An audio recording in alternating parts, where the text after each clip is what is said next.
ونعيمها سعد لمن يصلي ويسلم ويبارك عليه.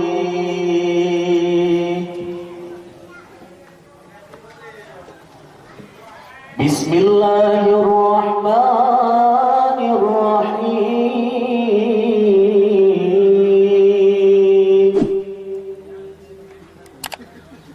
أبتدئ الإملاء باسم الذات العلية مستدرا فيض البركات على ما أناله وأولى، وأثني بحمد موارده سائغة هدية ممتطئا من الشكر الجميل مطايا،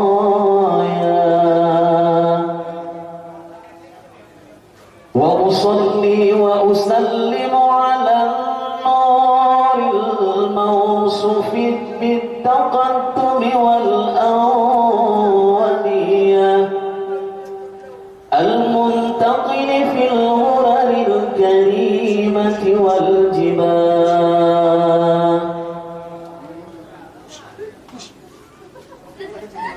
وأستمنح الله تعالى رضوانا يخص العفرة الطاهرة النبوية ويعم الصحابة والأتباع ومن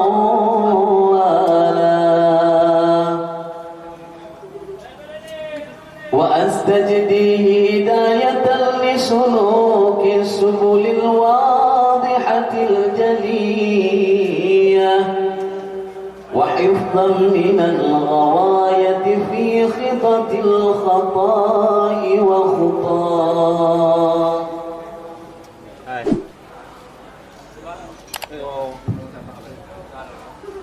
وأنشر من قصة المولد النبوي برودا حسانا عبقريا ناظما من النسب الشريف قدا تحل المسامع بحلاه، وأستعين بحول الله تعالى وقوته القوية فإنه لا حول ولا قوة إلا بالله. عطر اللهم قبره الكريم بعرف شديد من صلاة وتسليم.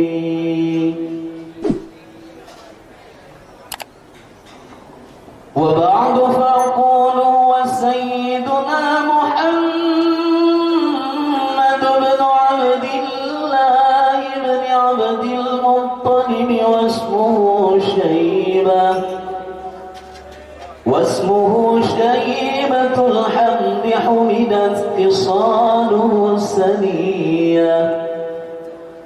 ابن هاشم، واسمه عمرو بن عبد مناف، واسمه المغيرة الذي ينتمى الارتقاء لعليا ابن قصي، واسمه مجمع ثمي بقصي لتقاصيه في بلاد قضاعة القصية إلى أن أعاده الله تعالى إلى الحرم المحترم فحمى حماه ابن كلاب، واسمه حكيم بن مرة بن كعب بن لؤي بن غالب بن فيل، واسمه قريش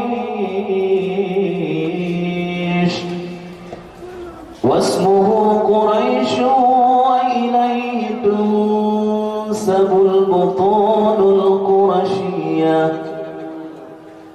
وما فوقه كناني كما جنح إليه الكثير وارتضاه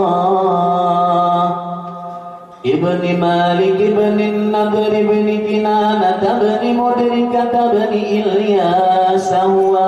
أول من أهدى البدن إلى الرحاب الحروية وسمع في صلبه النبي صلى الله عليه وسلم صلى الله عليه وسلم صلى الله عليه وسلم ذكر الله تعالى ولباه ابن مضر بن نزار بن معد بن عدنان وهذا سلك نظم فرائده بنان السنة السنية ورفعه إلى الخليل إسماعيل نسبته ومنتماه فأعظم به من عقد تألقت كواكبه الدرية وكيف لا والسيد الأكرم صلى الله عليه وسلم واسطته المنتقى نسب تحسيب العلا بحوله قلدتها نجومها الجوزاء حبذا عقد سداد وفخاري أنت فيه اليتيمات العصماء